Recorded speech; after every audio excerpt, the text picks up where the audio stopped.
ગ્રામ પંચાયતની ચૂંટણીને લઈને અત્યારના મોટા સમાચાર। બેલેટ પેપરથી યોજાશે ગ્રામ પંચાયતની ચૂંટણી। કલેક્ટરને તૈયારી માટે રાજ્ય ચૂંટણી પંચની સૂચના। આગામી સમયમાં 8400થી વધારે ગ્રામ પંચાયતની ચૂંટણી યોજાશે।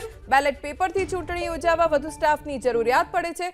જરૂર મુજબ સ્ટાફની તૈયારી કરવા કલેક્ટર્સને ચૂંટણી પંચે સૂચના આપી છે। મે મહિનાના અંત સુધીમાં ગ્રામ પંચાયતની ચૂંટણીની જાહેરાત થઈ શકે છે। 15મી જૂન પહેલા ચૂંટણી પૂર્ણ થાય તે રીતની ચૂંટણી પંચની તૈયારી। વધુ જાણકારી અમારા સંવાદદાતા હિરેન રાજ્યગુરુ પાસેથી પ્રાપ્ત કરીશું। જી હિરેન, રાહ જોવાઈ રહી હતી ગ્રામ પંચાયતની ચૂંટણીઓની, આખરે તૈયારીઓ શરૂ થઈ ગઈ છે, ક્યારે યોજાશે, શું વિગતો?